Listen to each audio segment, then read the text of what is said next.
آج 14 اگست یوم آزادی پاکستان کے موقع پر کشمیری عوام کے دل بھی اہل پاکستان کے ساتھ دھڑکتے ہیں۔ پاکستان نہ صرف جنوبی ایشیا کے مسلمانوں بلکہ پوری امت مسلمہ کی امیدوں کا مرکز ہے۔ کشمیری عوام نے 19 جولائی 1947 میں پاکستان کے مارز وجود میں آنے سے پہلے ہی الحاق پاکستان کی قرارداد منظور کر کے اپنا مستقبل پاکستان کے ساتھ وابستہ کر دیا تھا۔ مذہب، تہذیب و ثقافت اور دیگر کئی ٹھوس بنیادوں کے سبب کشمیر پاکستان کا حصہ ہے۔ بانی پاکستان قائد اعظم محمد علی جناح نے ان تاریخی حقائق کے تناظر میں کشمیر کو پاکستان کی شہر قرار دیا تھا۔ مضبوط و خوشحال پاکستان بلا شبہ تحریک آزادی کشمیر کی کامیابی کی ضمانت ہے۔ آرٹیکل 370 کی منسوخی نے ایک مرتبہ پھر یہ ثابت کر دیا کہ ہندو انتہا پسندوں کے عزائم مسلمانوں کے حوالے سے انتہائی خطرناک ہے اور برصغیر کے مسلمانوں کے لیے ایک الگ ریاست کی اشد ضرورت تھی۔ اسی طرح مودی حکومت کی مسلم مخالف پالیسیوں نے بھی اس خطے میں دو قومی نظریے کی واضح تصدیق کی ہے۔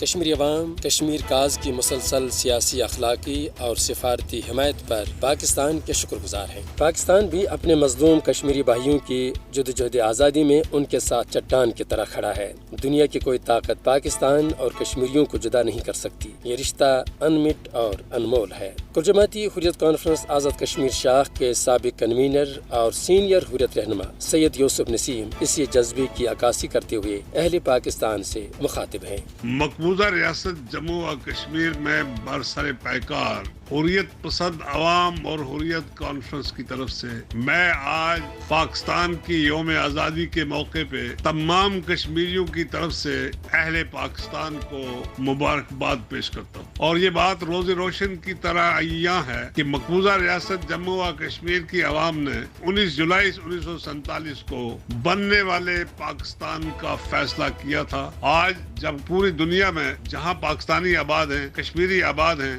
یوم جشن آزادی منا رہے ہیں، تو کشمیری بھی تکمیل پاکستان کے لیے، پاکستان کے امن اور سلامتی کے لیے، پاکستان کی اقتصادی، معاشی اور سیاسی خوشحالی کے لیے دعا گو ہیں۔ اللہ کرے کہ وہ دن جلد دیکھنے کو ملے جب ریاست جموں و کشمیر بھی آزاد ہو کر مملکت خداداد پاکستان کا حصہ بنے۔